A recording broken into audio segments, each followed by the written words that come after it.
I thought of something to say right now. So say it. Don't remember it. Don't remember. Oh, fuck. What'd you forget? My drink is way over there. Go get your beverage. We just started. BRB. Quick, while Tre's gone, he super sucks. Do the intro. What's up, everybody? This is BoomBox BreakDown. This is January 11th episode. My name is Daemon. This is Tre. And we will be talking about some of this previous week's releases. What do we got going on? I have no idea. You have the list. My phone's over there. Oh my god. What am I supposed to do? I don't know, bro. Just be better. I can't. Okay. Still getting into the swing of things with the new year. There was some cool releases this week, but still I think relatively quiet overall. I feel like it was a lot. What do you expect? I think when I say quiet, I mean like more notable bands. Like, oh, okay. You know what I mean? Like, I mean, yes, just a lot of smaller bands. Yeah, there's a lot of releases. I mean, there's a good amount of releases. But as far as like bands that you might have already heard of, just a couple. So okay, yeah. But we have oh, you fucking bitch. I hate this guy. Asleep at the Helm, Keepsake is the name of the album. AVIIRA or AVIIRA, I don't know how you say that. Probably AVIIRA because there's two eyes. That's fine. The album is called Avalanche. Impvlse, Point Blank is the EP. Candlelit Vigil, Death Hands EP. Candlelit Vigil. Infected Rain, Ecdysis. And then we had 5 singles. Fit for an Autopsy, 2 Towers is the single. Breathe Atlantis, Changes. And then Loathe had Dimorphous Display. Vane, do they go by a Vane FM? Or is that just for like... It's the same way like Kublai Khan and TX. Yeah. So Vane, their single is The Killing Womb. And then Falling in Reverse, Zombified. And the Weeknd. And then the non-metal release that we checked out was The Weeknd's Dawn FM, I think is the name. Yeah. Mm-hmm. So there's a good amount of, I don't feel like it's any less than we've kind of dealt with. Yeah, it's kind of a lot. Yeah, it was a lot. And these were not short. Like the full lengths were not skimpy. Like they were full lengths, you know. It's getting harder for me to listen to it because they're being a pain in the ass at work about headphones. So I'm like, tell them to shove it. I'm gonna quit. I'll fucking quit right now. I did listen to everything. Is it only on the floor or is it period? Yeah, it's on the floor. But I'm like, leave me alone. Yeah, that sucks. That's stupid. Okay. Well, what are you gonna get into first? We'll talk about We'll talk about the Weeknd first. Okay. Just since it's the non-metal, and then we can just do straight metal the rest of the way. How much have you listened to the Weeknd prior to this? Like 3 songs. 3 songs? I don't like his voice. No? No. What don't you like about it? It's annoying. Why is it annoying? It's grating to me. It's grating? Yeah. That's interesting. It reminds me of like Chris Brown's voice. I hate Chris Brown's voice. Okay. I like his voice on songs where he's not singing in the higher octave, like Low Life with Future. Okay. Party Monster. Mm-hmm. I understand what you're saying though. They just like that register combined with his. Yeah, it's just annoying. Yeah. It's really annoying. Like I hate Blinding Lights. I hate that fucking song. I'm not gonna sing it because he's gonna get mad. But you know the fucking the production is cool. Yeah. Hate the fucking vocals. Right on. Well, I've listened to him a lot. Secondhand, because Amber really likes him. which is weird. Who's Amber? Is that your girlfriend? Chill, you made me blush. Ew. My fiance Amber Ew. really likes Weeknd, and she normally likes like 90s punk, punk revival. She's really like AFI and like shit like that. So but she also grew up listening to like Michael Jackson, and so as we all did. right. But like I don't know if her mom or her dad was like really into Michael Jackson at the time. Again, who wasn't? But she so she does have like some pop, but it kind of ended way back, right? Spice Girls was probably like the last like she was in the Spice Girls fan club, right? Oversharing. But I remember a few years ago, like, hey you, god damn it, I was in Pearsall and I opened my YouTube to find something, and there was just a shitload of vehicles, a shitload of Weeknd videos. I thought my YouTube got hacked because like I was like nobody fucking. Anyway, she found him, fell in love with him, whatever. So I've listened to him a lot in the last few years, just whenever I'm in the car with her, whatever.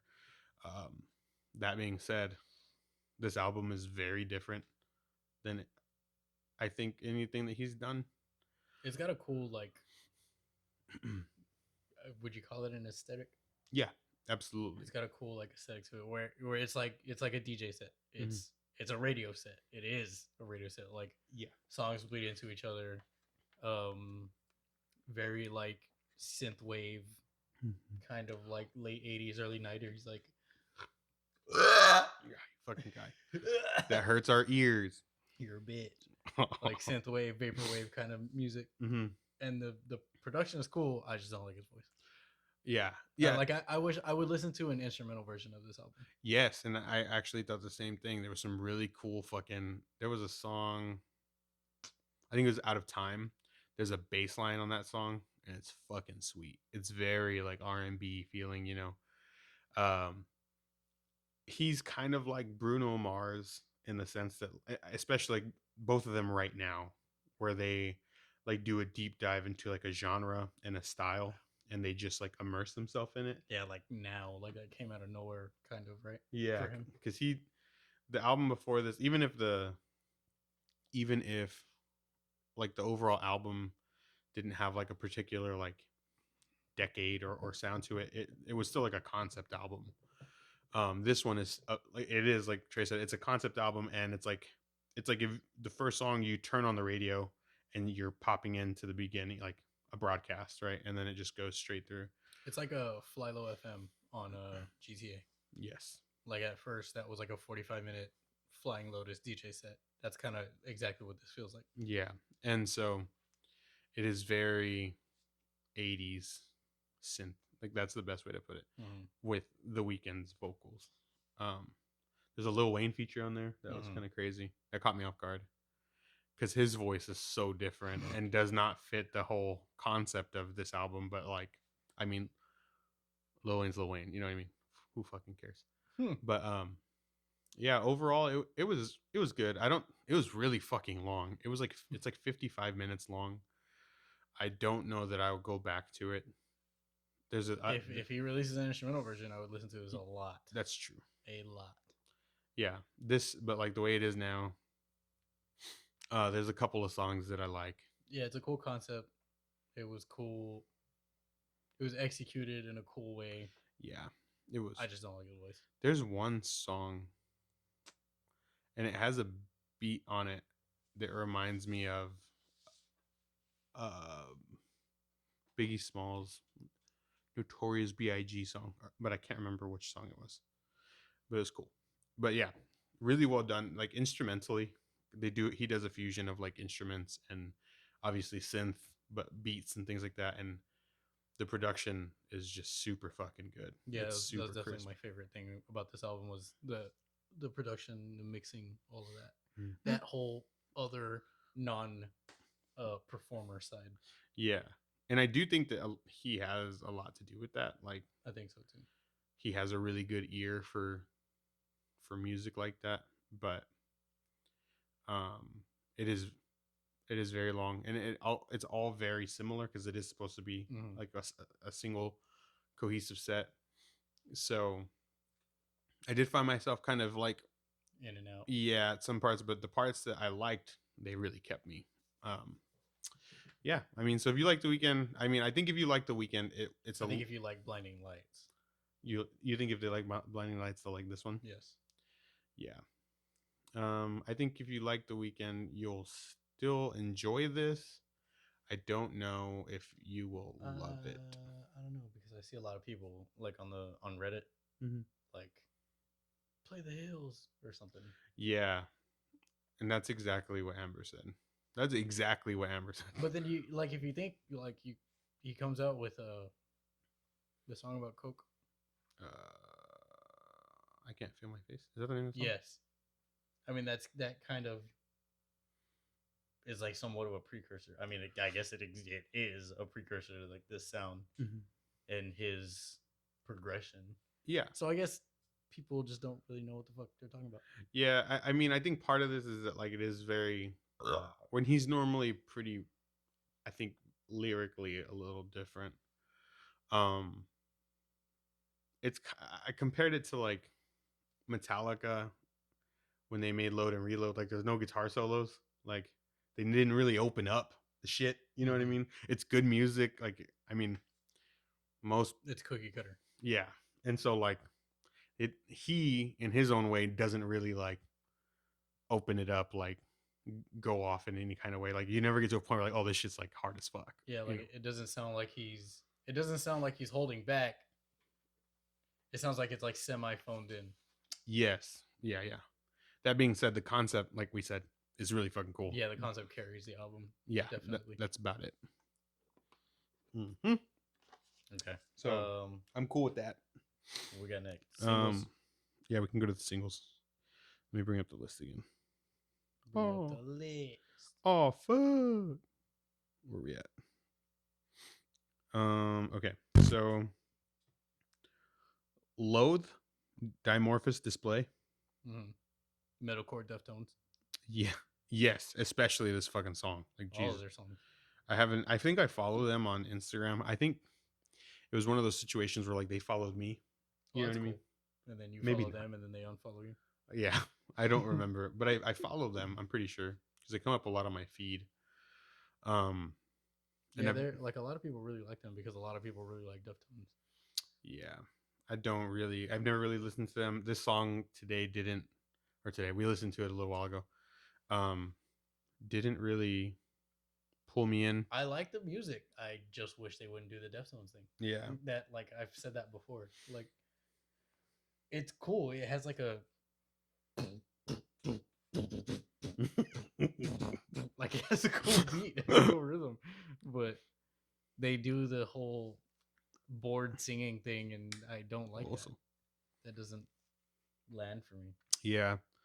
I'd give them another try, but I haven't really given them a fair chance. And this song, like I said, did not make me want to listen to them more. It's a lot of their sound is a lot of this. Like it doesn't really stray from that. Yeah. It goes to this album. I think I saved like two, maybe just one. I think I only saved one song from the album, from their last album, last project. Cool. But if you like Loathe, maybe a lot of people do. Yeah. I mean, I don't think you have a problem with that song. Yeah, it's very par for the course. Yeah. So, but that just kind of means they are going to be coming out with more content, right? There's going to be more singles, either an EP or full length. I don't know if they've announced, but so keep an eye out for that shit. Next we'll do Breathe Atlantis Changes. I wasn't sure if it was change or changes. This one definitely leans more towards post-hardcore than metalcore, but it's still metalcore. Yeah. This song features the dude from Eskimo Cowboy. Yeah. The lead singer. I can't remember his name. Me neither. Yeah, like it's catchy. It has catchy choruses. Catchy. I like Nico. His name is Nico. I like him singing the chorus and the verse more than I like the singer for Breathe Atlantis singing the chorus and the verse. Yeah, and I feel like they do sound kind of similar. Yeah, they do. And so that was kind of my issue with that. Was like, either find somebody that's going to contrast you. I mean, that's it to me. Find somebody that's going to highlight the other end of that. And not even that I don't want Nico, because that dude fucking rips, but they were just so close together that I would rather listen to, like you said, I would rather just have Nico do it than, if they're going to be that similar. I don't think you. Oh, okay, I see what you mean, kind of like. But no, I don't think you have to have like a contrast because like Crystal Lake in Lost in Forever, they play a part and then it goes straight into like a 2-step part that sounds like it's from a Gideon song, and then they have the two dudes from Gideon feature on that part. Yeah, I get what you're saying. I don't think they need to be contrasting. I think it's more like he got out overshadowed. Yeah, like he got renegated, like Eminem and Jay-Z on Renegade. Eminem's verse on Renegade is like way better than Jay-Z's. It's kind of that kind of situations where like I just wanted Nico to sing the whole song. Yeah, he's a little bit cleaner. His voice sounds a little bit cleaner. So yeah, it's just more orally, aurally, aurally, AURA. Yes, pleasurable. You didn't help your fucking case right there. Pleasurable. What is that from? I don't know. You made me uncomfortable. Pleasurable. Oh, Bruce Almighty. Oh, yes, yeah. And he's making her do a cum. Yes. That's fucked up. He's gone. Okay. Yeah, so it's enjoyable. It's catchy. It's not stupid heavy. It's not stupid technical. It's it's a pretty generic song, but I liked it. Yeah, it did kind of have like that 2013, 2014-ish feel to me, just like pretty more poppy. It was cool. I mean, like I said, like you said, I'd rather just have fucking Nico ripping that shit. But yeah, I mean, it's good. It's not bad. No, it's a cool song. It's a fun song. You're a fun song. Fuck you. Falling in Reverse is Zombified. This is Ronnie Radke doing his thing. Yes. This is very much like a hard rock, more of like a hard rock. This is a post-hardcore song, but it's like if there's a Venn diagram, then like the hard rock part, it's like hard rock and post-hardcore, and then they're like on the very edge of the intertwining of that. Yeah. Towards the hard rock part. Yes. Yeah. But I hate you. So sorry, everybody. Ronnie does this thing. He has these really fucking cool harmonies, like very kind of like Bohemian Rhapsody style harmonies. Okay. Yeah. Like, to where they're like odd. Not like something that you would think of really. Like he had to like, you can tell that he sat there and like put thought into this and like, oh, I'm gonna go to the major fifth or whatever the fuck. Yeah, like how do I do this, and like made it a point to do it a little different. Right. Yeah, I've never really listened to Falling in Reverse. They have. I think the lamest thing about them is how straightforward the lyrics are.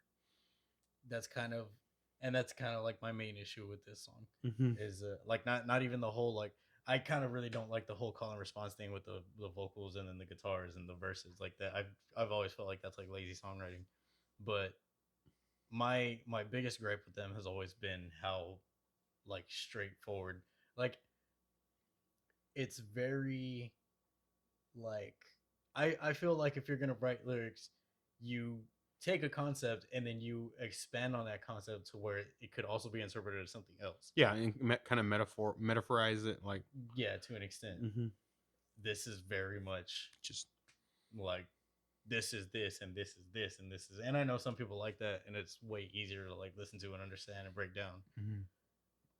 It's just not. It's something that bothers me about it. Yeah, and like I said, I'm not big on lyrics. Like lyrics can miss me, but a cheesy lyric fucking still stands out to me. You know what I mean? And there was some in the song, but it was is fun. I mean, it's funny because it's like we watched the music video and it's like a little bit campy, like the way that they do it. It's like intentionally kind of supposed to be like a B movie style, and it was fun. It's fun like when you do it like that. Yeah, like it's still an enjoyable song. Yeah, and maybe not taking itself too seriously. I that's one thing that bugs me is like whenever you have things like that, like all the things that you said, and then they're just like, yeah, we're hard as fuck, like we're so fucking cool. It's like just be fun. He went to prison, bro. He did good. Chill. You're cool, Ronnie. All right. Oh, but yeah, he's very straightforward with what he wants to say. That's just not my favorite lyrical style. But, yeah. Yeah. But I mean, other than that, it's a catchy song. Mm-hmm. Like I said, the harmonies are fucking cool. I really like the harmonies. The one thing that stood out to me when we watched the video was the last I swear to God, the last time I ever saw this dude was when we saw them live. I don't remember when that was. And he had an awful haircut. Or maybe it was just because it was hot outside. But it was like he had like a 90s bowl cut. Yeah, it was rough. And so the first thing I noticed whenever this came out was like his hair had grown out again. I was like, dude, like you had a rough go of it. Like I just feel like he feels better that his hair has grown back out. But yeah, it was fun. Like I said, I've heard a few of their songs. I know that they're Ronnie's band. We saw them live. I just like none of that stayed with me. Rolling Stone gets stuck in my head. I'll listen to it and then I'll sing it to you. Fuck. I'll fucking break out into that shit. Chill out. But I like so this was just like a good fun song. I could re-listen to that. It's very catchy. Let me see. I really couldn't get over the harmonies, and I still can't. They're very artsy. Yeah, I'll have to check that out because I didn't really catch that the first listen. Yo, now that you listen, it's on like the fourth line of the verses. So he does it every basically. Okay, cool. Where is the list? So then we could do Vein. Okay. The Killing Womb. Fucking hard. Yeah. I mean, I don't know how long of a gap there was between releases, but keep talking. I can look it up.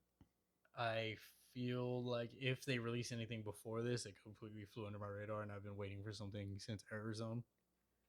And this was fucking hard. I really liked it. Yeah, so they had a July 28th, 2020. Oh, yes, I remember. But it looks like there's I think a bunch of remixes or like yeah, it was like I guess like a reimagining.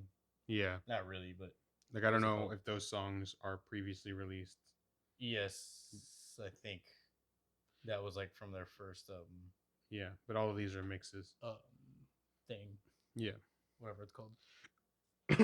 What was it? I choked on my spit. I almost died. Learn how to swallow. That was gross. So yeah, this was their first release since then. So it's been 2 years. Yeah, it's been 2 years since you. Shukwapi. God had to decide it said I'm angry. Dope. Remember he talks about Sailor Moon being hot and she's like 14. God damn it. I hate Boom you. anime babes. But yeah, it's very, I mean, again, I haven't listened to Vane a whole lot. We saw them live a few years ago too. They were fucking sick live. And I listened to that album with Vibrance. Yeah. And it's dope. But and so to me, with just like a base knowledge of them, I hate you. Just go. Just finish. Oh, that one was bad. That was super bad.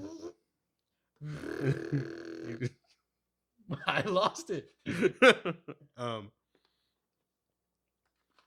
This to me still felt very much like Vane, and it's fucking just the video. We watched the video, and it starts with just like a room, and there's a little boy sleeping, and I was like, I was gonna say, is this a commercial? Because it looked like kind of commercially, and I get it to, is this a, and it's just like, and I was like, oh fuck, it fucking caught me off guard, but it fucking rips, and it's pretty short song, I feel, and it just fucking goes.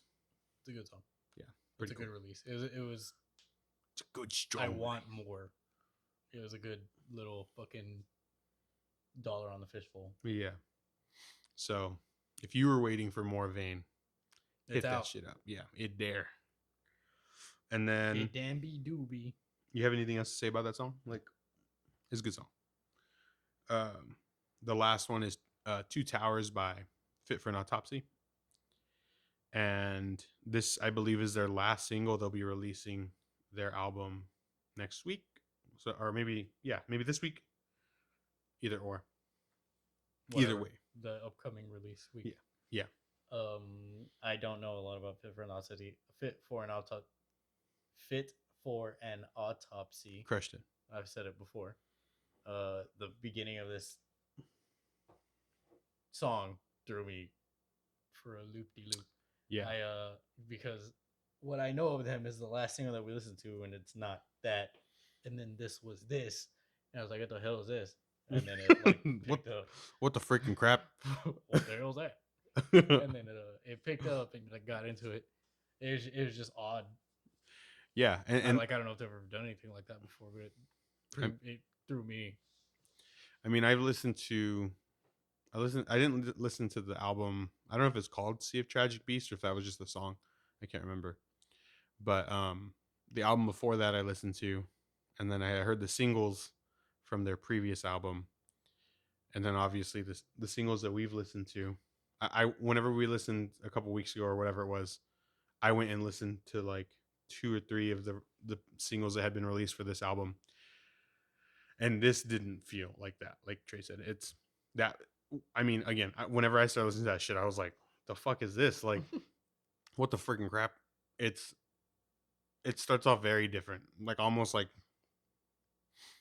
I know when we talked about the previous single, I was like, that's fucking Fit for an Autopsy. Like, that's what you're gonna get every time.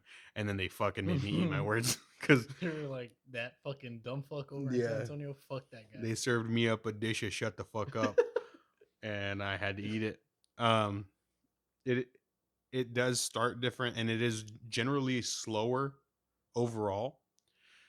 It still has the crunch, it still has the driving like force, but it is slower.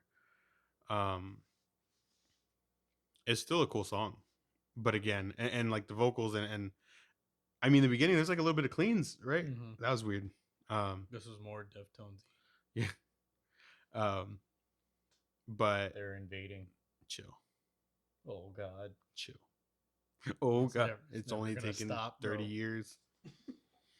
But yeah, so I mean, if you like this one caught me off guard too. And me first. Yeah, whatever. But I don't know. So I'm curious to see if this is an outlier song on the album. Like, is there more like this? Are they gonna start fucking around with some different sounds? Or was this just kind of like the one that they kind of like, oh yeah, we'll just do something a little different. So I don't know, but we'll see. It was cool. Again, if you like Fit for an Autopsy, it is a little weird, but it's still Fit for an Autopsy. So yeah, I guess that's it for the singles. I don't know them. Yeah, I just know the vocalist on social media, on Instagram. Mm-hmm. That's like all I know. He's a cool vocalist. He seems like a cool dude. Yeah. He's the one that had the tiny mic, right? Yes. Okay, yeah. Yeah. So then I do know who he is. And he's a really good. I feel like he's one of those that sounds really fucking good live. Like, just all the time. You're never gonna get a bad performance from him and from the band. But he's a really good vocalist, just like at any time of day. He had that little fucking tiny mic, and he would just be like going to get coffee. Fucking dope. That pretty much does it for the singles for this week. Unless you have anything else to add. You're stupid. Fucking got him. Fucking asshole, dude.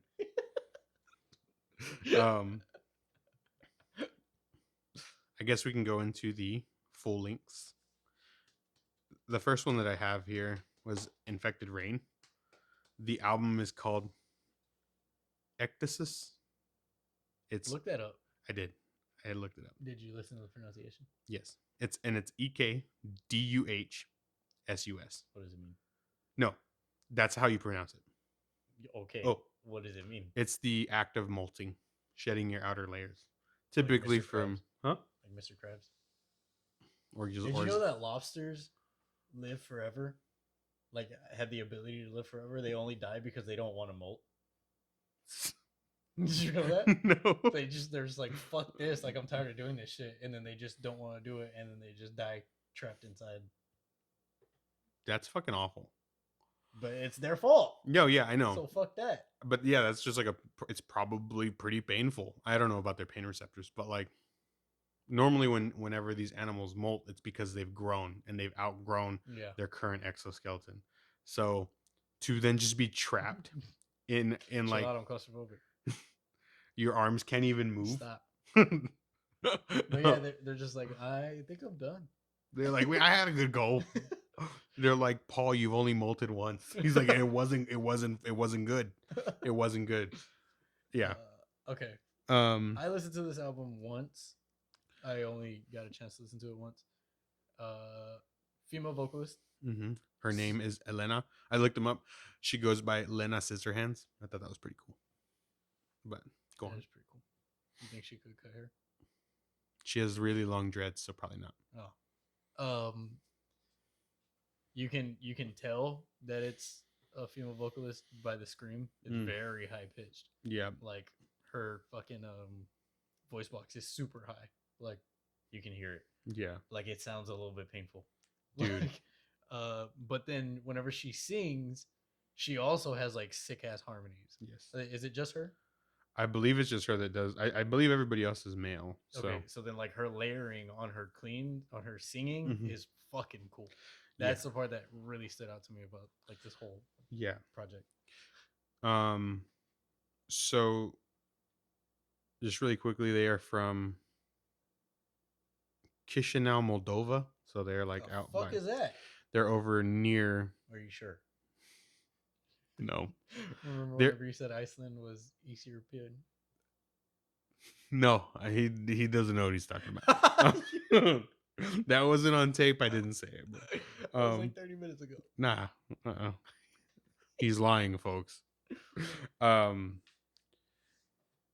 near like Russia in the ballpark.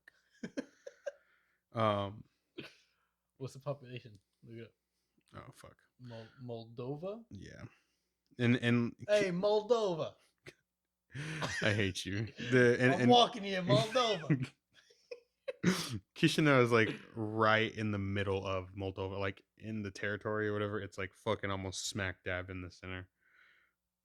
Moldova population. You remember that movie, My Date with the President's Daughter? No. It's a Disney Channel movie, and it had Eric from Boy Meets World. 2.6 million in Moldova. Yo. It's because it's a whole country. Like. No, that's like almost. Oh wait. Yeah, that's not a lot. That's like San Antonio. I was gonna say. That's crazy. Yeah. What the fuck? That's a country? Yeah. Holy shit. And I had to look up how you say the name Chisinau, because it's spelled like that. Oh fuck. It's CHIS with a tail, INA with a smiley on the top, and a U. Oh yeah. So they've been around since like 2008. They're an established band. They're signed to Nuclear Blast. So that's cool. They are. I always think about Blast Beat whenever I hear that label. Yeah, fucking A. That's I mean, like I feel like that's why. I mean, Yeah, I guess. Anyway, um, Beep, beep, beep, yeah, beep. her scream was grating to me. Mm-hmm. Like that, I almost just didn't listen to it because it came out like the gates, and I was like, "Fuck." But then I obviously kept listening, and her fucking cleans, and then the synth they use like some synth in there is fucking dope, and the music is really cool too. Yeah. It is more on the metal end. Mm-hmm. There is like obviously metalcore there, but it does have a more Elements. of a metal feel. Um, so overall, they're pretty dope, and I mean, obviously to have been a band for 14 or so years, like they have a following. You know, she had over like I can't even remember. She had a couple 100,000 followers on Instagram. Sick. Her I had never heard of them before. she had more followers Than the than band. yeah. That's typically what happens.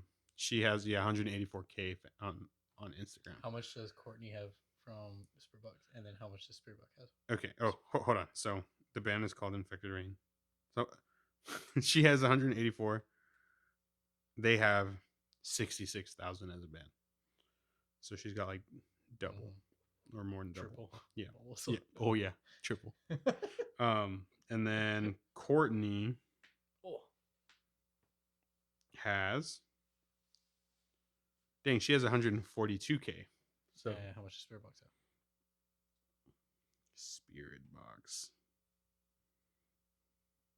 139K. Ooh. Interesting. So she's only a few K up. Yeah, but I feel like metal fans are a little bit like older. Yeah, I agree with that. Or like aren't really like Instagrammy. Yeah. I'd say that's fair. So yeah, the cleans were like a saving grace for me. I really dug that. I don't really think I had a favorite song on this. Like overall it was pretty cool to listen to. It took me a while. By the end of it I was okay with her scream, but at the beginning it was very harsh. Did you go back and listen to it again? No. After you were okay with it? No, I haven't gone back there. But by the end I was like, okay. That's cool. With her scream, I don't feel like there's a lot of dynamic. Like she's very dynamic with her cleans. But it's like her scream, like it's just like straight across.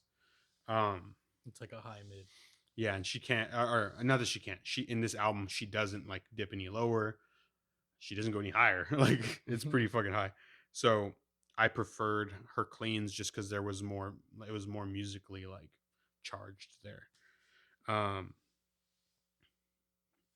yeah. What oh, it was fucking long. Was it? It was a long it was like 50 something minutes. I was in Derry and I was all pissed. I fucking hate Derry. Yeah, it was like 50, I think it was 51 minutes. But 54, 12 songs. So yeah, I mean, if you're looking for something new on the metal end, just know that her scream is gonna maybe take getting used to. But the music's cool.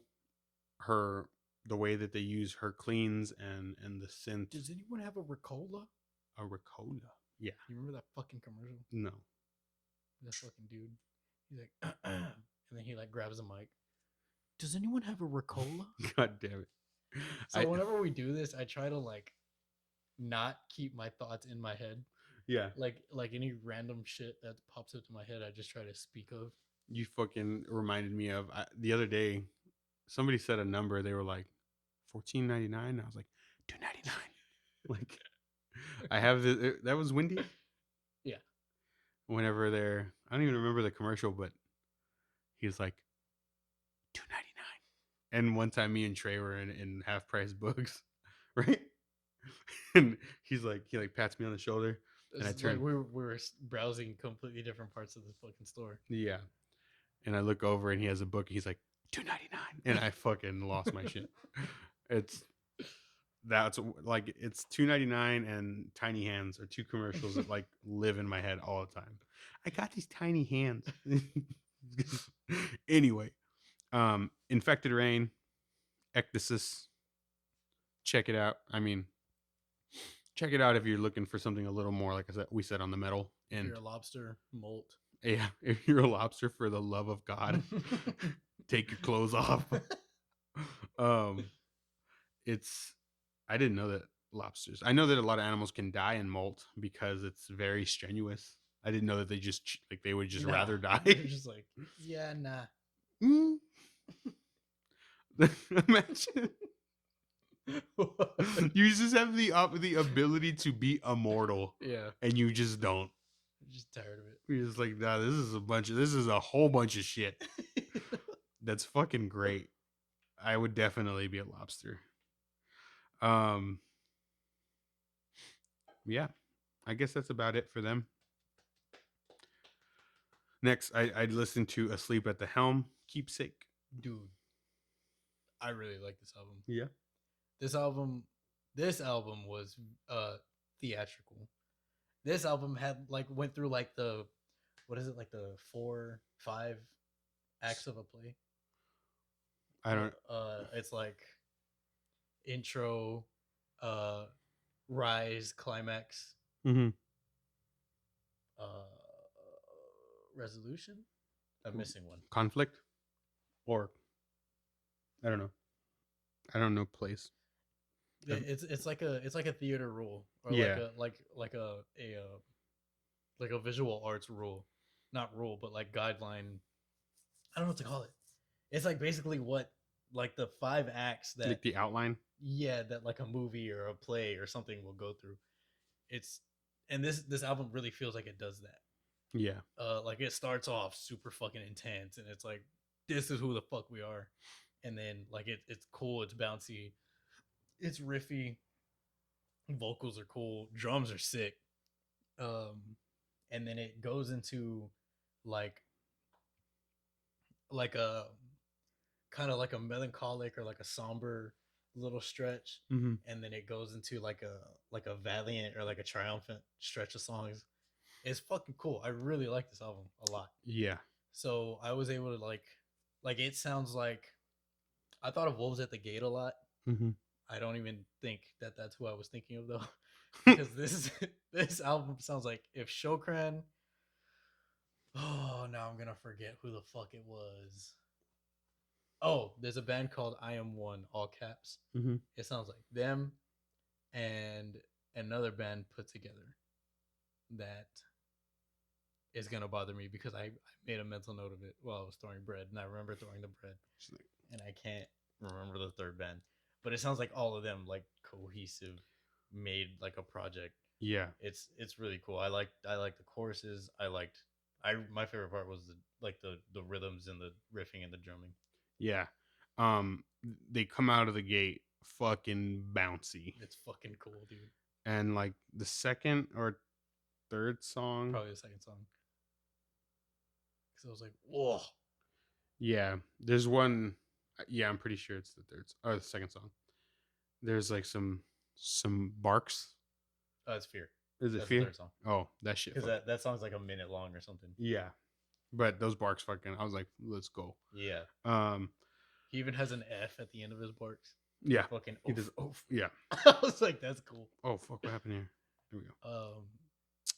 What notes do I have here? I really liked it. Like it's very much like a journey. And in the sense, like I was speaking earlier, to where like it's the way that the album was compiled together has to have been intentional. Like I'm kind of really, dude. I'm really hoping like one of these dudes is like a theater nerd, and like this sounds like it could go here. But I didn't read any of the lyrics. So it could be like a story. Yeah, but you don't know if it's not. It was put together that way deliberately. It had to have been put together that way deliberately because it fucking sounds exactly like what you would imagine like the 3-4 acts of a play to be. Yeah. Well, I'm trying to see. So I have Inadequate, which is the second song, as one of my favorite tracks. And then Your Presence, which is in the back end. Dude, that song was so cool. Dude, fucking sick. those keyboards are what reminded me of Showcrown a lot. On their latest album, they use a lot of like keyboards like that. Right. And then his singing throughout the first like minute or minute and a half, whatever it is fucking nice. Like Yeah. there's like a few melodies that he hits and he's like falsettoing and I was like, woo! And then it hits that fucking bend and I was like, oh shit. Yeah. Yeah. And like in a few of these songs, you get two different versions of metalcore. Like one of them, or not one of them, but some of the songs you get like that borderline beatdown mixed with like maybe more midline with like fry screams and shit. Like they kind of mix them together, but they still seem very different. Like they flow well, but it's clearly two separate parts of the songs. You know what I mean? And then they have like the singy, more not poppy, but much more melodic. And then they mix that with some of the beatdown or some of the metalcore, and so the whole unit, like the whole band, is super versatile. Like they just fucking did their thing. Yeah, their fucking songwriting on this was fucking cool. It was super dope. This was probably one of my top picks for the week. We'll talk more about that as we get further into this. But they're from Manchester. They fucking beat ass. Yeah. They fucking beat ass like that. So I went from Infected Rain into this album, and Infected Rain, they have a sound and it's consistent all the way through.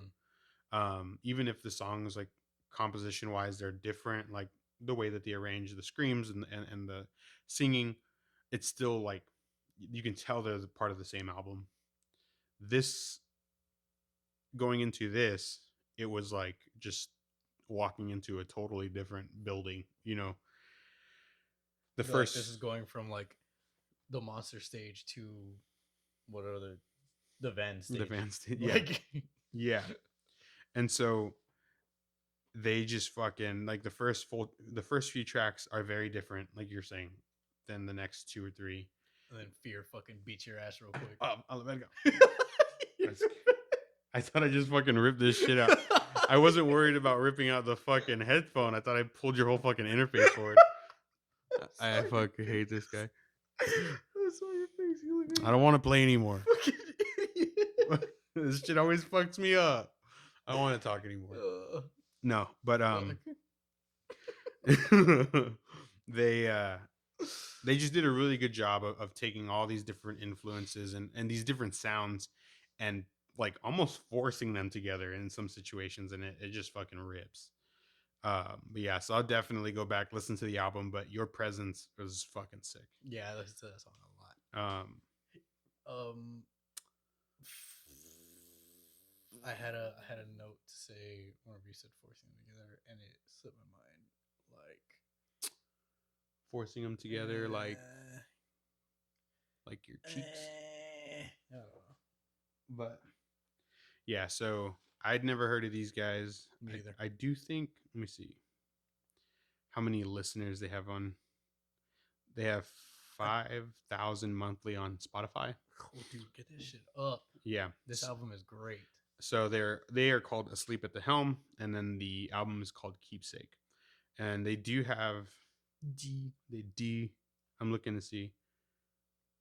They have one other album from 2018, and they might have an EP, but no, maybe not. So for sure one other album, but this one's fucking sick, and it won't let you down. Definitely a hidden gem for me. Yeah. So at 5,000, I mean, they might have a few more, especially like Spotify is kind of limited. Not everybody's using that. So I don't know about their YouTube numbers, things like that. Yeah, I just got Spotify and I fucking hate it. That's funny. What do you hate about it? It doesn't fucking save your queue. Yeah. That's stupid. Yeah. That is so dumb. It'll fuck up. Like on YouTube Music or Google Play Music or even Amazon Music, like you hit the little like the track list, and you can scroll back up to see everything. Like it'll give you like You're Now Playing is at the top, and then you scroll up, and then it's just like, oh, these are all the songs that you just played. Yeah, that's not here. There's a fucking like whole other section where you have to fucking blah blah blah. Yeah, why don't you just put it there? I don't know. Fucking. I went from on Spotify. Steve Jobs. Steve Jobs, if you're out there. Fucking. That's funny. No, I went from Pandora to Spotify. Well, that's different. Yeah, no, it is. I mean, when I was working at the golf course and stuff, Pandora was fine because I would just like pick a band I wanted to listen to and just fucking go. And that actually helped me find a few different bands. But oh, and another thing, like the whole fucking like you play an album and then or like there's no play next either. There's an add to queue that fucking pisses me off. like to queue up another album or what? Like What do you mean? Like on YouTube Music, there's a play next option. Like, oh, this song reminds me of this song. I'm gonna play this song. So then you go and you hit play next. Mm-hmm. You can't do that fucking here. And then,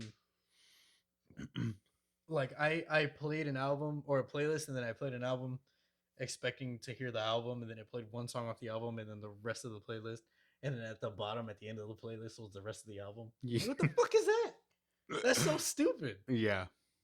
Fucking trash. So who owns Spotify? Steve Jobs. Fucking die. I don't know actually who owns Spotify. Shit together. They're just a being now. Fuck. They're just buying all these things, and I don't have a problem with Spotify. I mean, I don't use YouTube Music. I should. I have YouTube Premium. Oh, I lost my card, so whenever I canceled it, my auto pay, I totally forgot about it, canceled my YouTube Music. So I was like, oh, I'll fucking get Spotify then. So I got Spotify. I fucking hate it. You're doing it for a month? Is that what you paid for? I guess. So you're gonna go back? I don't know, because I did the whole because I pay for music for my family, so I just got the family plan. I don't know. Okay. I'm not a fan so far. I might just like Stockholm syndrome myself into liking it. Yeah, I mean it does. It has its perks. I mean, definitely. I know you are more playlist oriented than I am. So like, I could see why that's a huge fucking issue for you. Fucking. But for me, it's fine. Like I haven't really. I do. It does bum me out. Like whenever I'm trying to set up a queue and it doesn't want to do what I want it to do. It's like fuck you. But overall, it's been pretty good to me. So yeah, Asleep at the Helm. Check them out. Go get their fucking listens up. All fucking 30 of you fucking guys and gals and people. All of you. All of you folks. Just fuck up their numbers. And then from there we can go to AVIIRA. What was the name? Mm-hmm. Avalanche was the name of their right. So Asleep at the Helm. Mm-hmm. I would say is theatrical. This is perfect. This I would say is cinematic. Yes. Okay. Mm-hmm. So that's kind of like exact like what I was trying to put into words last week. Mm-hmm. Now we have examples.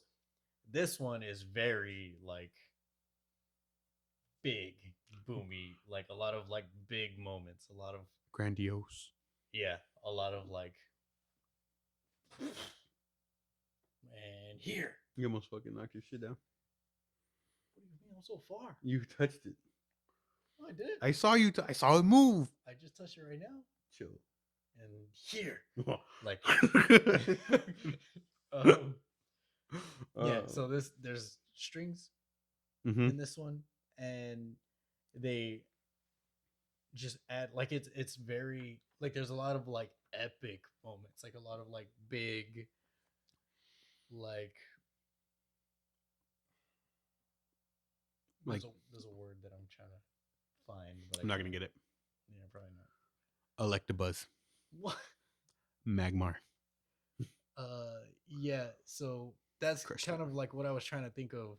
What I was trying to say last week between theatrical and cinematic. These are perfect examples.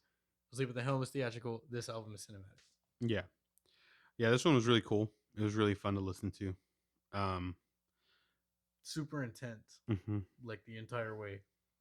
There's like one slower song? Yeah, I don't even remember which one it was. But I'm trying to see where these people are from. I can't say that. GLOUCESTER. So Chester, but Is it Gloucester? Yeah, Gloucester? I think. Yeah. UK. Um, UK. I wouldn't have thought. I thought I heard an accent in his like not an English accent. Yeah. Mm. I mean, maybe, but that's where the band is based from. Formerly known as Avenge the Heartache. So yeah, this is what kind of caught me by surprise. They have like 32,000 monthly listeners on Spotify, which is like that's a big number to me. You know, obviously it's not a Drake or a Metallica, but like for like a band that's just doing their thing, that's to me I feel like that's a good amount of listeners. Yeah. And they had a EP I think in 20. Where was it at? That was 2018 they released an EP, but I think that was the last like arrangement or composition, like the last time they what Release. Yeah, that's just the last release. This one was really fucking cool. It was like, I mean, you crushed it. I don't have a lot of what are you doing? I was trying to read. You can't read, you're stupid.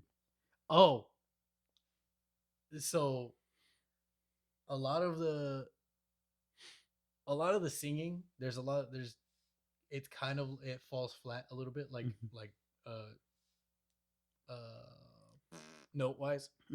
Not like bad, not doesn't like completely take you out of the song, but it's a little bit pitchy. But So Hollow, that song can go fuck itself. That chorus is so annoying. Is that the one? Do you remember? So hollow. God damn it. So hollow. And it does the chorus like 5 times. Yeah. It's not 5, but it's a lot. And I fucking got so annoyed with that song. It sucks because I like the verses and I like the instruments, but that chorus, Jesus fucking Christ. That's what I find. I mean, goes both ways, right? But like, especially like we talked a lot about before we started doing this, like the Slipknot releases recently. A lot of times I'll like a half or 2/3 of the song, but I will fucking hate the other whatever portion it is.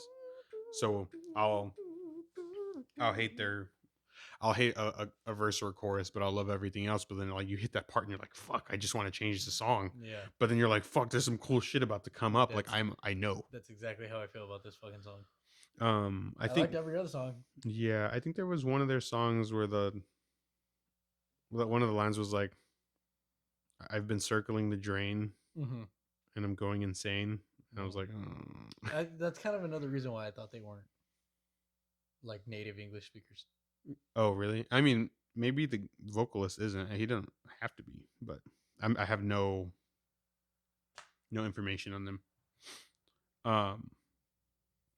So yeah, there was some cheesy lyrics, maybe some not so great chorus, but overall, it's a cool fucking metalcore release.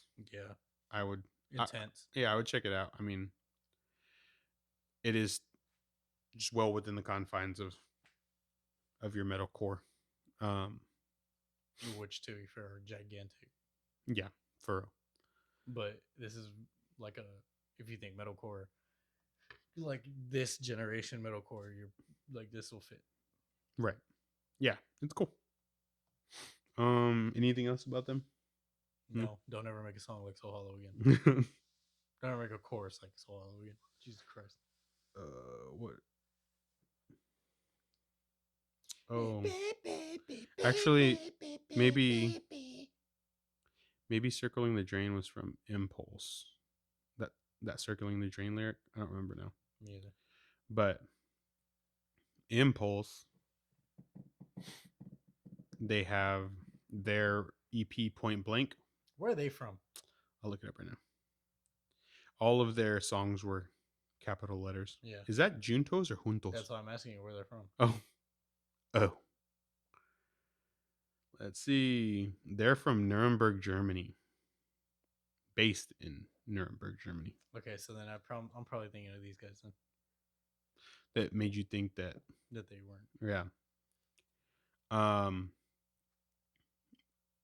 I really liked parts of this. Yeah. The second song, what's it called? Cannibals. I really liked that song. I liked White Noise, but White Noise was like, it has a fucking Miss May I, and I guess in turn an As I Lay Dying intro, because I feel like it reminds me of Monument. It's like, yeah, and I was like, oh fuck. Um, But Cannibals, what were you saying?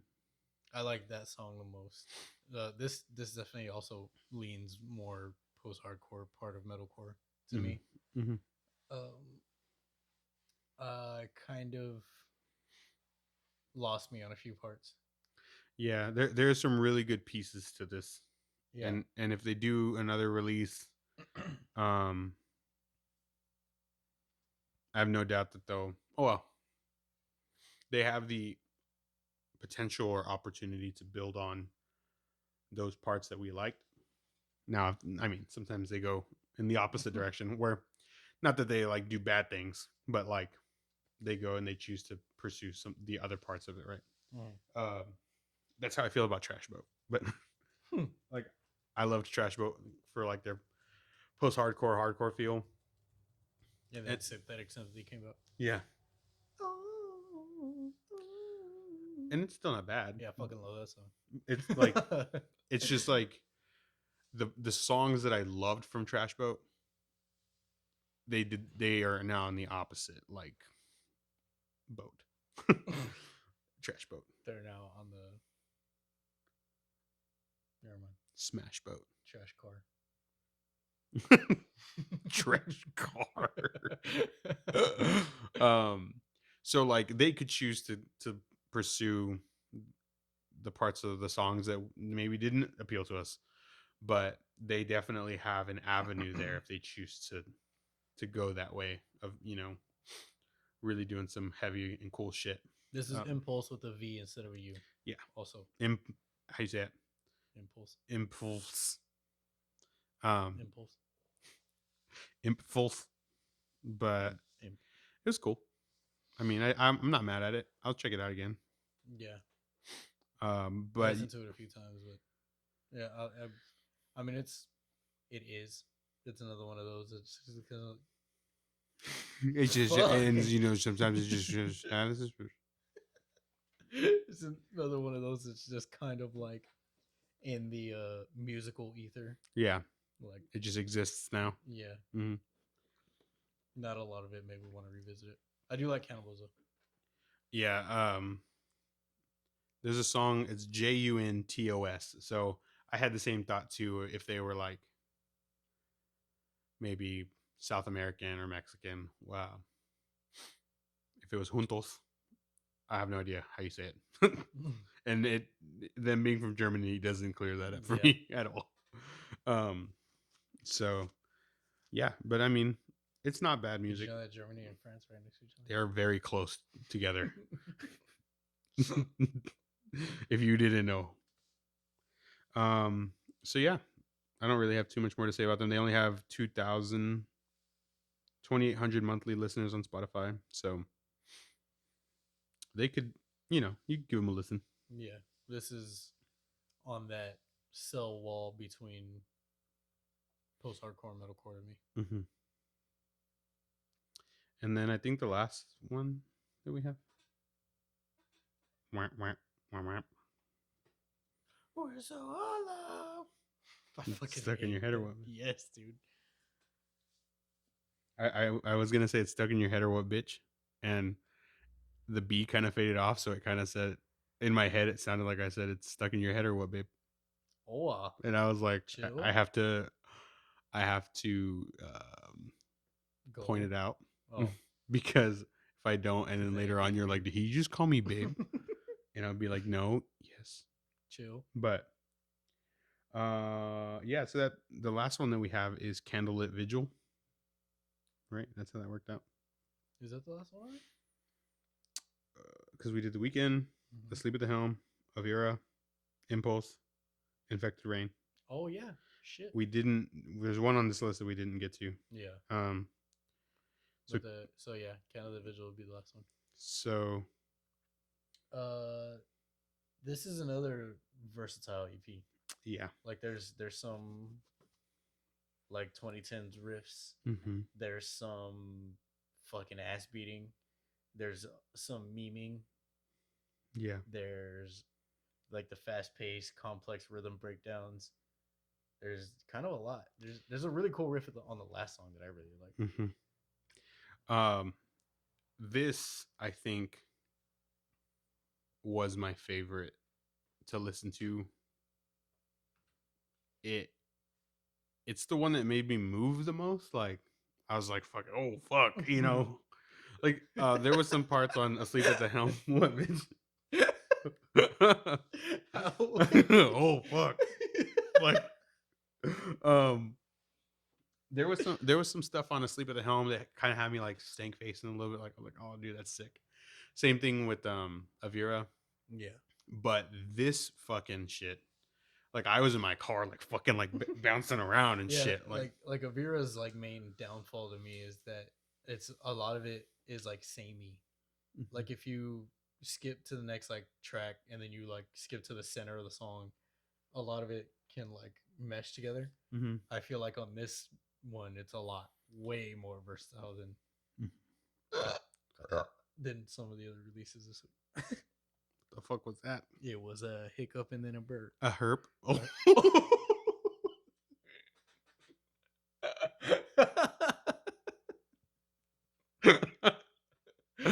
Oh fuck! God damn. I'm gonna break all your shit by the end of this. Problem? I'm gonna have to wear fucking. I'm gonna have you naked by the end of this song. Boom, boom, Rips boom. off Janet Jackson's boob. Rips off her boob. I have to sit on my hands like a fucking like a 6-year-old. What was I saying? Herp. Versatile. Yeah, Making you move. dude, that shit is fucking hard. But Red Snow is the second song. I think that's my favorite song on this one. But I like the zombie one. The zombie one. I like the zombie one. I don't remember. I don't remember the name of it either. But it's the one with the sound bites and the holy shit memes. Yes. Yeah. It's fucking intense. How is it? Holy shit. How does it go? What is that from? I don't know. I just know it from Stick Figures on Crack. Oh, I don't even think it's on Stick Figures on Crack. I don't actually remember. I know that. Holy shit. Fuck, I can't remember what that's from. I'm sure that you all know, and you're like, you guys are stupid as fuck. But Red Snow fucking had me schmoovin', bro. Like, that shit was sick. And so, this EP is called Death's Hand. Oh, that's what I was going to say about the last one. So this is a good EP. It's 6 songs. It's just under 19 minutes. And they fucking just get after it. Mm-hmm. Like Tre said, it's very versatile. They do a few different things, but they just go in on it, you know? And they do a lot in those 19-ish minutes, you know? And they made an impression on me in that short amount of time. Whereas, like, not to take away or talk shit on or anything, but like Impvlse, they were 7 songs, almost 30 minutes. What was it at? 27 minutes. And like it didn't hang in my head like this one did. Like I kept wanting to go back to Red Snow, kept wanting to go back to some of the others, but that being said, Candlelit Vigil, this on Spotify, they only have 98 monthly listeners, you know, and so they have one EP, I think, from 2018. I was telling Tre before this, like, if you follow the Instagram on the Spotify page, it takes you to a guy named Dylan. I'm assuming he's, if he's not the only member of the band currently, he's like the one that is handling all of their stuff. Dylan, Dudicle. God damn it, I was gonna say it, but Dylan, like, fucking Dudicle, bro. But they just fuck shit up. Like, it's super dope, and so just for like all of those little reasons, I think that they have like 400 and something followers on Facebook. I was trying to find more information about them, at least like how many people were in the band and stuff. Couldn't really find anything. They're from the Buffalo, New York area. But they just do a lot in those 6 songs and they fucking rip ass. It's dope. I get the intro riff from the last song stuck in my head. Yeah. It's good.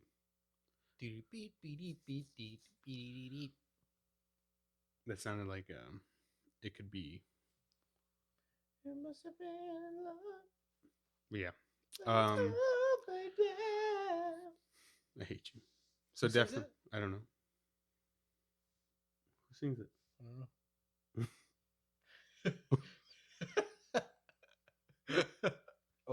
Oh yeah. Oh my god. I fucking hate you. Alexa, who sings "It Must Have Been Love"? It Must Have Been Love is by Roxette, with Marie Fredrickson on lead vocals. That didn't help anything. With Leif Erikson on lead vocals. That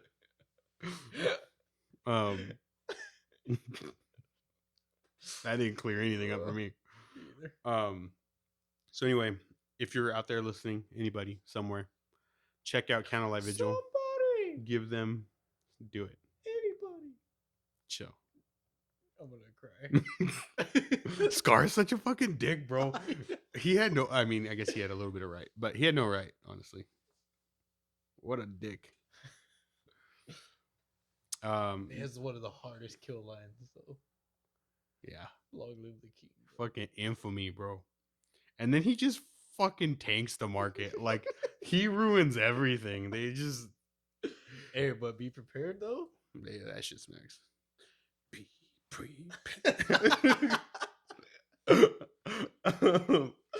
I don't have 4 legs. Otherwise, I would have just gone in on it. Yeah, Scar's a dick. He fucking ruins the Pride Lands. Candlelit Vigil is really good. So go boost their fucking. Go give them a spin. Yeah. And please. You'll be fucking Red Snow. Doobie schmoovendo. But that pretty much does it for our BoomBox breakdown. Almost. Yeah. What do we got? We got the songs we told you should have listened to. Oh yeah, we both recommended. And we both listened to them like 30 minutes ago. Yeah, we listened to them together. We just like sat on the couch and hugged it out. Oh wow. It was cool. We were playing game. Oh yeah. You told me to listen to Svarti Daudi. Yeah. SVARTIDAUDI. That didn't. I don't know if you got that right. I'll look it up. One more time. SVARTIDAUDI. SVARTIDAUDI. Eat fucking dicks, bitch. Fuck you. This was like straight black metal, and I didn't like it. Yeah, it was very traditional black metal. Yeah, like I feel like my main I guess like one of the biggest gripes that I have I don't want to say against, but like with black metal, yeah, in general, is the songwriting. Mm-hmm. I feel like it's never like cohesive, which I mean I'm sure it is somehow, but and it's super long-winded. Yeah, I feel like it never sounds like a song. Mm-hmm. Like it's typically like a drummer just fucking blast beating the whole time, mm-hmm. and then like a chord like strumming to the blast beats the whole time. Yeah, and then bad vocals. Yeah, that's kind of how I've always seen it, and like everything that I've listened to sounds like that to me. And like that's like one of the things. Normally, black metal drummers are fucking sick because they're just like ripping it. They're fucking machines. But I don't understand. I mean, and it's again, yeah, it just misses us. Yeah, I think. But I don't understand like the open chord strumming, like why that's a staple. Because black metal is supposed to. I mean, I guess they go for the dissonance and they do these dissonant chords, and they're just like fucking bombarding you with it. But there are parts that are very melodic, and not in Svartidati, but It's hard to say that fast, and then like you mean it. Spartadoti. You say it like George Bush. Texas Strategy. strategy. You said weapons of something. Because so What were we playing? we were playing fucking the Trials. Yes, and something happened in there, and I You thought said of something. You were like, I sounded like George Bush. And Yeah. Like 5 seconds later, we were all quiet, and David's just like, Texas. Yeah, because it was like I don't something came up, weapons of mass destruction. So it was like that in my head. It was like that, and then it was like George Bush, and then it was like Texas, and in his voice.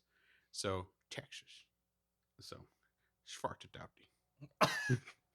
But So yeah, I wasn't a fan really. it's very, very long-winded, very very traditional black metal, like you said. They've been around since like 2002, I think. You asked me to loosen. Chill. Don't tell them that. Anyway, you told me to listen to Numenorian. Numenorian? Yes. And they are also like in the I saw them classified as post black metal, which I would agree with. Yeah, so you hear that influence. There's some of the Right. chords, maybe some of the organs, things like that. But you get Yeah, to me it's a lot more cohesive. yeah, It's like the songwriting is like there's more Leaps structure. and bounds, yeah. Like it Yeah. makes a lot more sense. Yeah, and it is easier to listen to if you're not like a huge black metal fan. So I dug both of those songs. I thought they were really easy to get into. The fucking riffs are sick. yeah, like there's like actual riffs. Yeah. Like Yeah. So pretty cool. that whole album is like that. It's really cool. Look. Oh, it's 2:30 in the Yeah. morning. Give me a break. 2:30. Yeah, it's 2:23. Oh wait, 33. your clock's 10 minutes ahead. I know. Well then, you fucking guy. It's 2:33. That's the Oh. point.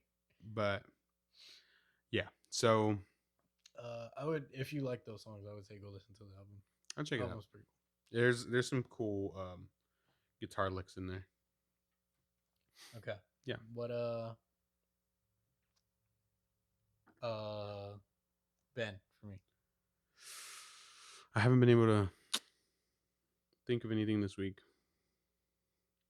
Okay, I was- then I'll give you I Am One, Oh yeah, all caps. you listen to Airborne? Fucking stick this dude. I am you one have, all caps. Yeah, if you have the time, listen to the whole album. It's just one album. Like that's all I have. I think it's called Life Code. Okay. If you don't have the time, listen to the first and the last song. I think it's Awakening and Shades. Mm-hmm. No. Listen to. I'm gonna give you 3 songs if you can't listen to the album. Okay. Awakening, Uncanny Valley, and Shades in that order. Okay, Uncanny Valley. Bro, Uncanny Valley has like dial-up sounds and a breakdown. That's It's sick. sick. It's fucking cool. Shades. Yes. I'll have to look through some of my stuff. Tre, I mean, we had that talk at the beginning, like, who knows more songs? Tre definitely knows more songs now. Fucking bitch. But Always. I have always. we won't get into that. It's fine. I have always. But now You don't know who fucking Crosby, Stills, Nash and Young is. And then you don't even know who they are without Young. what'd you call me? Or they're just Crosby, Stills, and Nash. Crosby, Stills, and Steve Nash. Bill Crosby. Mason Crosby. Ben Stills. Okay, what song is stuck in your head? Fucking. Oh shit! What song's been stuck in my head? I had one. Oh fuck! What was it? It's been 1 week since you looked at me. Talked into the silence and I'm angry. Is it the second time this fucking? Yeah. Hell yeah! Boom, anime babes. The Stephen Walking. Coil? There's that song. Oh fuck! I was gonna give you a different artist. I mean, we could. Are you gonna change your answer? No. Save it for next week. Stephen Walking. I can't remember the name of the song. It was a Glide. huh? Glide. No, not Glide. No, it's not an English named song. It's the one that has the Oh yeah. I guess she's a I don't know if it's Japanese, but there's an Asian song that he remixes, and fucking love it. It's so good. I don't know if it's called I Love You. It's an easy name, but Whoa, dude, chill. All right. I was gonna say it again, but I got nervous. It's an easy name, but on Spotify it has the original title, not like it's not in English. That song is fucking stuck in my head. The fucking bass line, sick. I had Have You Ever by Offspring. Oh, stuck in yeah. my head. That's a good fucking song. Listen to it earlier. Americana is one of my favorite albums of all time, and I've been listening to that album a lot. It's good. It's a fucking banger. I can't find this song. I know which one you're talking about though. Yeah, I was gonna try and You say it sent it to us. for the folks, but For the egg folks. yeah. Oh, it's called I'm Here. No, I love you, Way up. but I do love you. Stop. It's originally by I don't know how you say that name. If it's Iobon, Aiobon, Iobon. Like Autobahn. Yeah, but Io. And Stephen Walking does a remix for it. It's fucking dope. But what song have you had on repeat that's not heavy? Return of the Mac. Mine's Mama Said Knock You Out. Oh, wait, no. So we were right there. We're right fucking there, bro. We're fucking Yeah. Return of the Mac is such a good fucking song. Bro, it's so good. It's such a good song. It's so replayable too. Yeah. There's a version that I guess, Or there's a video of Post Malone singing it live, like at a concert. Mhm. It's pretty good. Really? It's pretty cool. I'm a Posty fan, bro. I only know like 3 of his songs. I went through a solid Post Malone phase. uh, Mostly because he's hilarious. But yeah, but yeah, fucking Return of the Mac is up there right now for Yeah. me. So Spotify does the Spotify Wrapped, right, every year. You can see your top. It makes you a playlist, and it's literally like the number one song is your top played song, and it just goes through. And so I think because of your Tre made a Rocket League playlist at one time. It was like if Rocket yeah. League came out in the 90s. Yeah, 90s, early 2000s, and I put a bunch of like, What would you call them? Just like anthems from Yeah, from just, back then. just the That I hits. felt like would be cool to play Rocket League Yeah. to. So there were songs that got left out just because the vibe didn't fit. We try to keep it, or he tried to keep it like still in that same like very bouncy, very like catchy. You don't get tired of listening to it, even if Right. some of these songs are longer. But Mama Said Knock You Out made it, and it's fucking it goes hard as fuck playing Rocket League yeah, too. And also the Humpty Dance yeah. is on there too, and it fucking also goes hard as fuck playing Rocket League. And so on my top played my of name the is year, Humpty.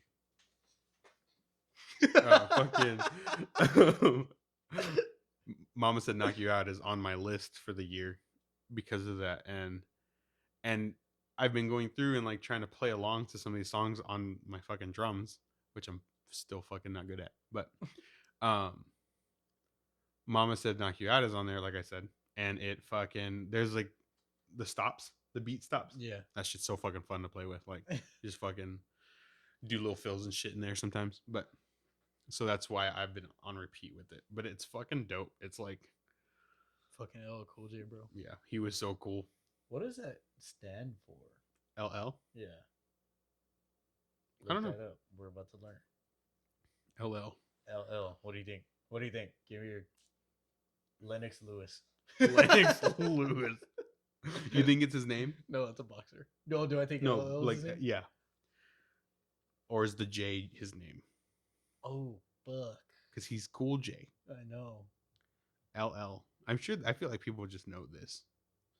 LL Cool Oh, I J. think I do know what it stands for. I think it's Ladies Love. Ladies love. I think. Ladies I think love I've read Cool this. J. I think I've read this somewhere. Do you That's- remember "Make You Love You Better"? That was a good song. I don't know. I'm gonna love you better. I'm trying to find it right now. What other songs were on the fucking the Rocket League I playlist? don't know. You have a fucking phone that has a playlist on it. I don't have it anymore. I lost it. Sandstorm. Hell yeah. Sandstorm is on there. This is an intermission while I try and find this shit. Just trade acapella-ing Yo, I Sandstorm. could fucking release an acapella album. Go swing, bro. Swing it. I think about that a lot because we're playing Apex and I'm sliding down a hill and I'm seeing this stupid shit and I see a rock passing and you're crouched behind it as constant. And I remember you laughing and like you're just fucking swinging that shit. I think about that and I think I was raped. And I just think that was in my head for like a week. Yeah, you're right. Ladies love Cool James. Jane. His name is Cool James. James Todd Smith, which is a cool name. How old is he? 53? 55? You cheated. What do you mean? He's 53. Hoilo? He's about to turn 54 next week. Oh, that's cool. So happy early birthday. Hello, Cool J. Is he still buff as fuck? I don't know. I'm on his Wikipedia. I'll go to images though. How tall is he? That's a good question. Let's go back. Probably 6 foot. 6'2". God damn. That's why all the ladies love him. It's the height. We said it last week. 6'2", bro. Fuck. Imagine. I can. I'm right there. No, you're not. I mean, I'm not 6'2", but like all I gotta do is go up on my tippy toes. I don't think he's buff anymore. Maybe he's not buff. I feel like that's like blasphemous. Yeah, like I'm sure he's still fit, but like, dude used to be yoked. But yeah. So what else? What other questions What's your favorite song from Pokemon? from Pokemon? Yeah. Fuck. There There we was talked about this. You already know mine. I forgot what yours is, but you told me. And when you told me about the cave, That's my dude, that shit hits. Dark Cave. Um, Dark Cave from Silver. If it's not that, it's a Lance's theme for me. Beep, beep, beep, beep, beep, beep, beep, beep, beep, Yeah. beep.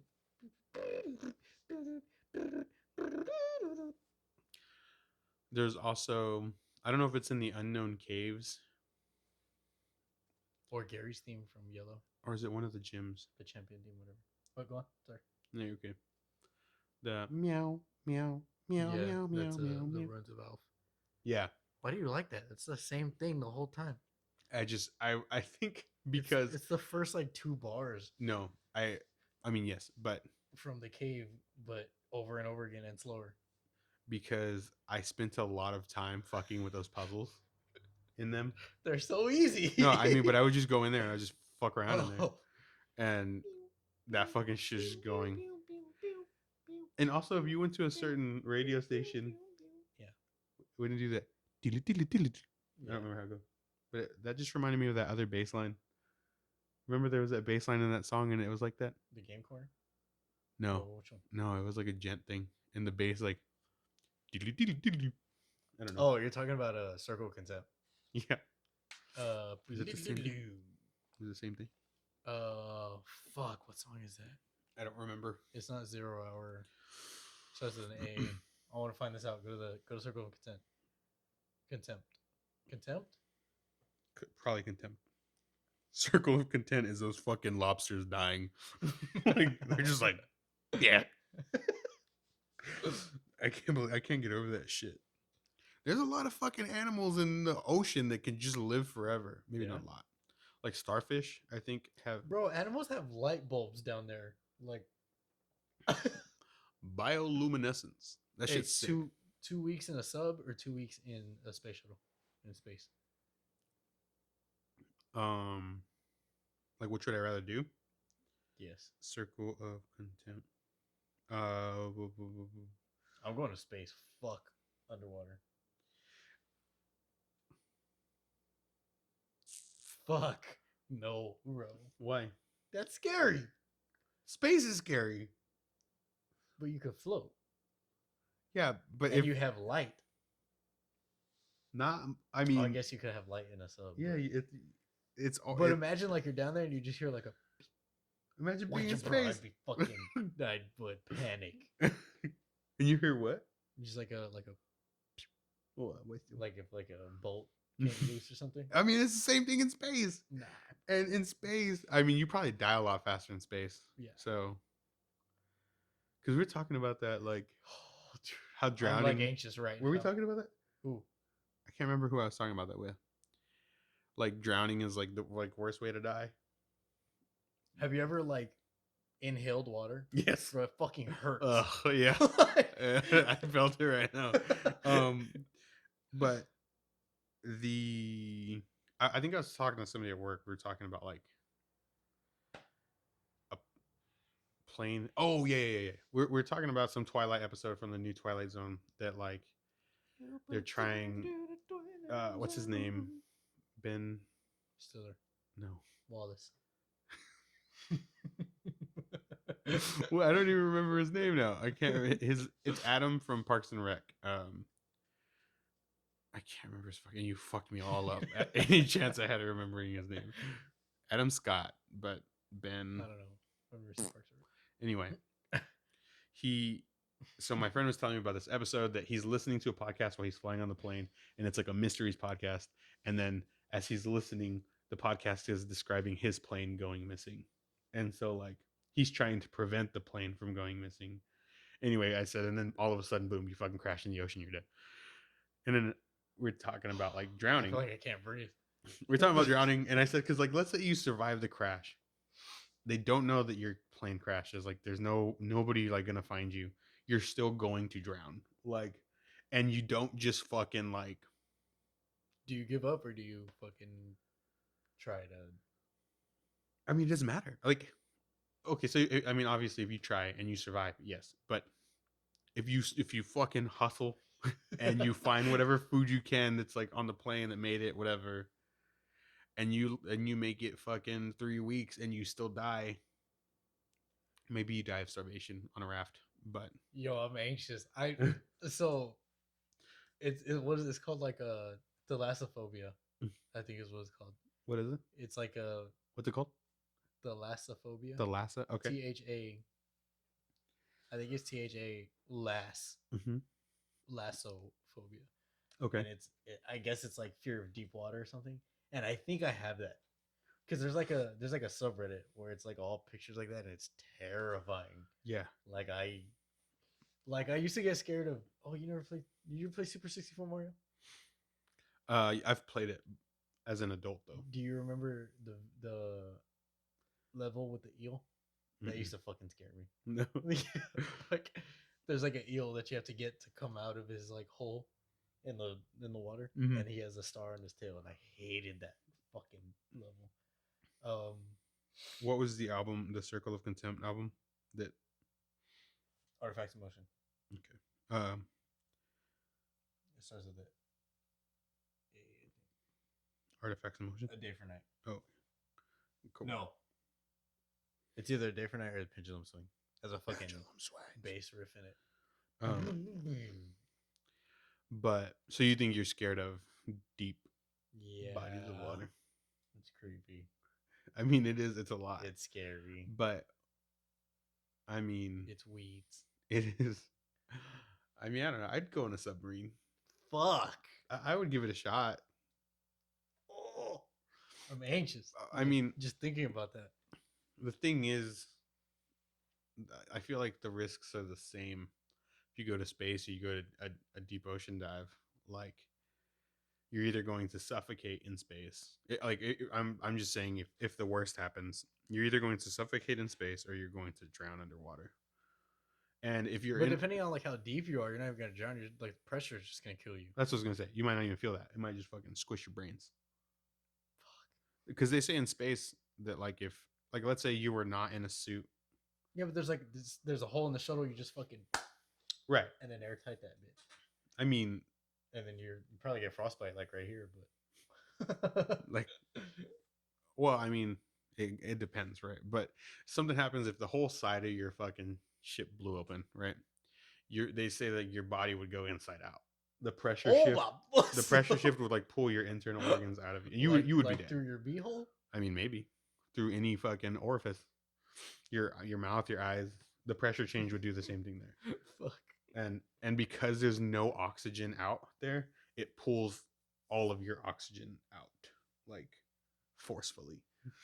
So your lungs would probably burst. Your like just everything. So the Fuck. all I'm saying is like you're going to die horribly both ways. Regardless. Yeah. And I mean space travel is in a way more consistent than deep ocean because we can't go past certain depths with humans because the fucking pressure of the ocean is still too fucking strong, which is fucking nuts. That's scary. I always think about the atmosphere like when you get outside of the level on Halo 1, you know, in Halo 2, like it's hard to do. You can't really, you're not supposed to do it, but you can find those little sweet spots and you fucking shoot up and you're all of a sudden just like walking around. You can just see everything else below you. Like it's fucking hard to get out of the Earth's atmosphere, and that shit blows my mind. There's nothing there. Like, I mean, yes, there is, but like, there's nothing that you can see. There's a lot of force, a lot of other things that go into it. But if you can get past that shit, you're like, it's like bonus rounds. They launched the James Webb telescope. Yeah, and it unfolded Yeah, successfully. right. So, like 6 months, we're gonna see sick ass pictures. Yeah, It's gonna be so cool. the fucking Hubble went up in the early 90s. And it's the most advanced technology that we've used to like photograph and observe the known universe. And this is like 30 years of development later in probably one of the most rapidly growing technological times of like humans. So I think it's going to be fucking nuts. Hopefully we see some cool shit. What if they just looked and there was just the other Earth, like a mirror Earth, just on the other side of somewhere? They can just see like through the multiverse. Fuck. That'd be so cool. And we're just sitting there chilling, making a podcast. But it's about like Math. bluegrass. What? Bluegrass? Yeah, dude, you're fucking bluegrass smacks. But yeah, space is scary, bro. I mean, they're both scary. Hey, if I fucking so Area 51 releases like a public service announcement, like alien has escaped. Shapeshifter escaped 29 years ago. We've been looking for him since. And then I'm like, hey, I gotta tell you something. You're the alien? Do you turn me in? Nah, bro, you're my friend. They're like offering like 5 million. Nah. Because then they're going to show up and you're going to turn into me and then they're just going to shoot us both. So, or they'll take us both in. I'd probably turn you in, bro. Oh, you fucking piece of shit. It's just not worth the trouble. I just be like, how much can I bail him out for? God. 5 million in, 5 million out. Oh, Drive a hard bargain, bro, but I'll take it. It was cool touching all that money.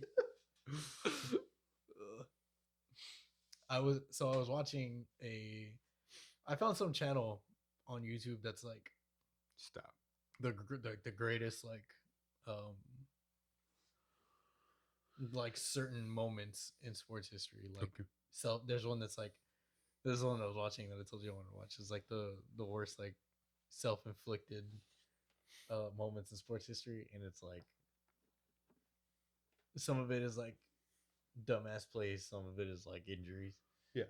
And I was watching it. And I was like, ah, Yeah. like to a lot of them. Like I just couldn't watch. Ugh, yeah. And I want you to watch. Oh no, is Sean Livingston on there?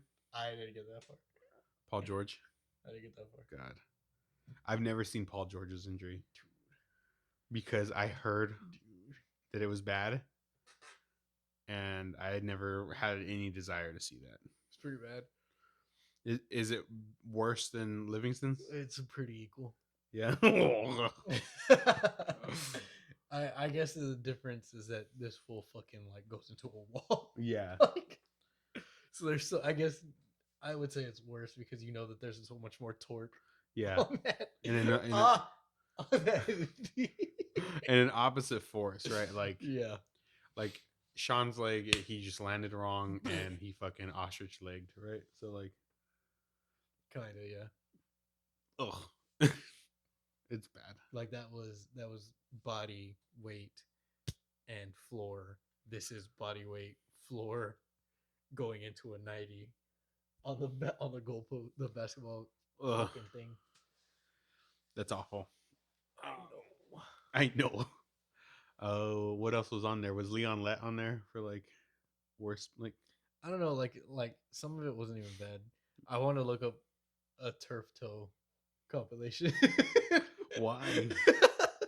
I wonder if turf toe was worse in like the 80s and 90s. Because it's like, because you know that it sucks. It's like whenever we watch people roll their ankles, like we know that it sucks, and it's like funny because we know that it sucks. Yeah. That I feel like watching turf toe would be the same thing. The thing that makes me laugh, You're like, just like, ah. yes, like when you see, like, especially basketball players, like, I'll just pretend this is their feet, right? Like whenever they plant and like they have their planted foot here, and then they go to pivot, and then they change their weight, and it's just like, and you just see their ankle go, you're like, oh fuck, there it was, and then they're just on the ground, right? It's fucking shit. Ugh. It's just always like a slight, like a slight just but fast, like, a tweak. Just like, ah. You know that they're done for a week. bro. The one that fucked me up was when Dak broke his ankle. Oh yeah, I forgot that happened. That shit was awful, and he's just balling out this year. Like, he's done so well. I'm probably jinxing the fuck out of him. I'm sorry, Dak. I hope that you do well. Every time I see or hear his name, I think Dick Brisket. Dick Brisket. I don't know. I don't know why. His teammate Trayvon, I think Trayvon Diggs. I think his name's Trayvon. He has a son. He's like 4, and he says that Dak is his favorite quarterback. Have you seen that? Mm-hmm. And Dak walks in, like they're like eating lunch, right? But they're like, it's just them in this little restaurant. And Dak walks in, and he's like, "What's up, little man?" Whatever. And he's looking at him, he's like, "Are you Patrick Mahomes?" And he's like, "You gotta stop getting me mixed up with Patrick Mahomes." He's like, it's good to see you. The kid like doesn't know how to respond, you know. My name's, I can't remember his name. You're Charles Barkley. Yeah, you ain't Charles Barkley. But you're just some lame motherfucker that look like oh shit. He doesn't say motherfucker. That's what I think though, every time. Just some lame motherfucker that looks like Where's Space Shirt? Are you? Yeah. Poser. What do you mean? He's never even seen Space Jam. Oh, stupid.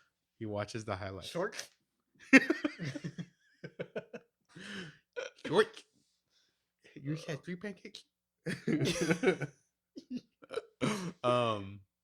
Yeah, so space is scary, water is scary. Water is scarier than space. I don't think it is. I think they're equally scary. I don't know, bro. You're just stupid. Somebody busts in this window right now with a gun. Are you tackling him? Which window? This window This right here? I'll push you at him. No, I'm done. He'll be like, oh, and then I'll just shoot the knees back out the window. just put him outside the window and then just sit make back sure the down. door's locked. Oh, that was close. We sure showed that guy. Oh yeah, I think about that shit a lot. Like, Me too. I don't know. I live alone. Yeah, and you got 2 big ass fucking windows. I know. Yeah. Get at me. Fuck y'all up. What's up though? Anything else? You didn't ask a question about our childhood today. Oh, I didn't. I don't know if I feel like I had one earlier, but I don't remember. What was your Oh yes, the Pokemon's one. Yeah, but doesn't count. That's Pokemon. That's true. That's the Pokemon. That's segment. timeless. What Can I get a? can I get a fucking Can I get some fucking? What's the first game you ever played that you remember? That I remember. See. It sounded like. Do it. I can't. You're trash. I know. What was a fucking game? I'm trying to think. Because I had like my parents bought me a Super Nintendo when it came out, That's badass. but I was like 3, My sister had one. and I had Super Mario, but I don't have as many memories playing Super Mario at that time. I'm trying to think of what game I remember playing the most or like earliest. What's yours? Either Sonic or Doom. I played Doom when I was 4. Mm. Maybe too young, but Yeah, I had nightmares. My mom got mad at my dad. Hell yeah. I played Doom 95, and I used to play the shit out of it in the computer in my mom's room. Mm-hmm. And then I don't know if she saw me playing. I don't know if I like told her that I had a nightmare, Mm. but I think I did. And then my dad had to uninstall it, and he was mad at me. God damn it. I fucking ratted him out by accident. Dadgum. I'll say my first memory, just because I can't remember playing Super Mario, is Primal Rage. Does that have dinosaurs? Yeah, it's like dinosaurs and apes and stuff, but it's like Mortal Kombat. Right, it's like a fighting game. Yeah, it was originally an arcade game. I guess it was the second originally arcade game. I can't remember now. It might have been the other way around. That then they made it an arcade cabinet game. It was probably arcade first. Yeah, yeah. I mean, most likely that. But in any case, that's the game that I remember playing, and it was fucking hard. Like, I didn't know any of the combos. Yeah. You know, Supposedly, comboing in general in Street Fighter was like a glitch. really. Like that wasn't supposed to be a thing. It just if you did it the right way, Right. it would lead to that kind of flow Right. of actions. And now it's all. So do. That's what you hear. What's the first game you remember being like good at? Remember being good at. Like, I could beat him. Like that game. I'm still not there. The first Smash Bros. I was fucking good. Yeah, I never played that one. Well, I've played it now, but I didn't play it as a kid. I'm trying to think, like, I remember because I would beat Juan at everything because he didn't. I farted. You fucking guy. He didn't what? He didn't have like he would come over to play games with me. You heard that one? He fucking sucked. Oh, that's. I remember crying at Target because they were gonna close, and I don't remember if we had to have been there late because I remember them paging that the store was gonna close in 10 minutes, and I started crying because they said I could get a game, and like I was like, "There's only 10 minutes. I'm not gonna get a game." Fuck. How old were we when Smash Bros came out? Oh, that was 99. yeah. 64 was later. Like obviously, I'll look it up.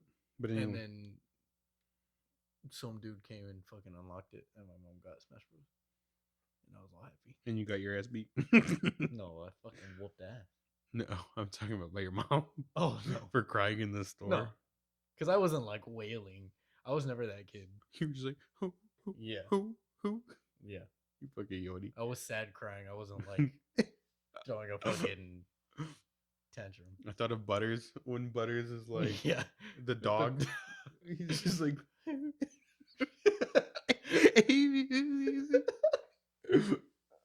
Oh God. January 21st, 1999. We're coming up on a Smash Bros. Fucking anniversary, bro.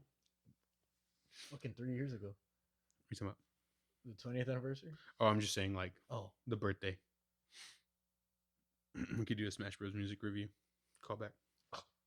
It's all music from other games. Fuck yeah, let's go. Yeah, I remember fucking crying. And my fucking savior came and unlocked the key. Hell yeah. The case. I remember when Crystal version came out. I wanted Crystal version so bad. I had it. I did too. I got it first. Nah. But I remember it coming out. And I was just like there in Pearsall in the glass. Like just looking at it. And my grandpa was like, "What is it?" And I was like, "It's the new Pokemon game." I don't know if I knew at the time that it was almost the same as. I mean, probably because Yeah. yellow was red and blue. yeah. But I was like, "It's a new Pokemon game. I really want it." And then he was like, "Well, let's get it." And I was like, I said, "My mom's gonna get mad if we come home with like a brand new game." And my grandpa was like, he went and called the person and like got it for me. And I remember like fucking, I think I had been pouting a little bit before that because I did want it. Like we were walking around, and I kept going back to fucking like look at it. Yeah. And so he finally like was like, "This fucking kid," and so he bought it for me. And I remember being in the car and like telling him, he's like, I was like, "You're gonna get me in trouble, Grandpa." But I was the one being nasty, right? I was like, "You're gonna get me in trouble because then my mom's gonna be like, you were just supposed to go get, whatever." But that was always my favorite. Like Sweetcoon's my favorite dog still, Really? just because of that. Like, Yeah. I mean, usability or what? Yeah, Like, that fucking game made him like a badass. yeah, which is weird that they picked that I one. know. I don't know why, because like, then they based the movie around fucking Entei, and Oh yeah. What the fuck? he talks. And he has a kid. He's a kid? He's a stay-at-home dad. That girl like gets lost and he saves her or whatever. I don't remember the movie. I saw it in theaters, I think. Whoa. I'm pretty sure I saw most of them in theaters. Didn't I say that? I've never seen any of them in theaters. I don't know if I saw the first one. If I did, I wanted the. Yeah, didn't you have the card? I took it. I stole it from Stevie. Oh yeah, that's right. I remember that. I walked into my cousin's and the fucking Ancient Mew card was on the ground and it was bent, and I was fucking upset because I wanted that card. And I think that my mom took me to see it, and they didn't have any more cards. They had given out all of the promos, so I fucking took his because I was like, he's not even. I don't even know if it was his. It might have been his stepbrother's, but it was on the ground on the floor. I was like, they're not even fucking loving this card. I still have it. It still has a fucking hard ass crease in it. Like, but I've kept it in a fucking what is it called? Protector. Yeah, but Sleeve. yeah, but the hard one, the top loader is what they call it. But yeah, just like the hard plastic one. Anyway, so Suicune's always been my favorite. What? How do you say the other one? Is it Raikou? Raikou. Fucking didn't get any love, and I could never catch him. I caught all of them. I don't think I ever caught. I fucking hunted those bitches down. I was so bad at that. What do you mean? I was bad at hunting. I mean, I know that it shows you once you run into them, but like I Yeah. could never fucking. I would Did you ever catch a shiny? no, No. only Gyarados. Oh yeah. But he's I caught a fucking shiny Kakuna at the bug catching contest, and I was like, I'm gonna fucking win. God. And they fucking didn't give a fuck. I was all pissed. I was like, I don't know what this means. It did the little sparkle in the thing. I was like, I didn't know what this means, but I caught it, and it was like red. That's The sick. Kakuna was like red. Yeah, it was cool. I've never ever caught a shiny. That's the only one I've ever caught. That's a bummer, I fucking was hyped. dude. It's really fucking hard to get them, and like part of you can like do things to kind of like mill the game to spit them out because it's like odds. Mm-hmm. but it like you potentially fuck up your game, you know, or at least your saves. Anyway, it's upsetting. I'm upset. You're a bitch. But Red Gyarados is like the given shiny. Like Yeah. that's what he is. Or it is. So fucking cool. Dude, it made me want, because I was watching Pokemon card openings. It's made me want that fucking first Red Gyarados card, because there's, I don't know if it's Neo Revelations or Neo Destiny. There's like the subset of cards is like the shinies. So like normally if you think about the base set of Pokemon, there's heavy packs, and those have most likely have a holo. But in one of those sets, the weight didn't matter, because the shiny Pokemon were only like half holo. So like the Pokemon and maybe part of the background would be holo, but not the full thing. So the weight wasn't really affected. And so like there's a holo, like a shiny Tyranitar, Well, that's cool. Red Gyarados, Charizard, a gold Magikarp, maybe a Dragonite. I can't remember, but there's like a handful of them, and I fucking want that Gyarados. I mean, the Tyranitar is fucking sick.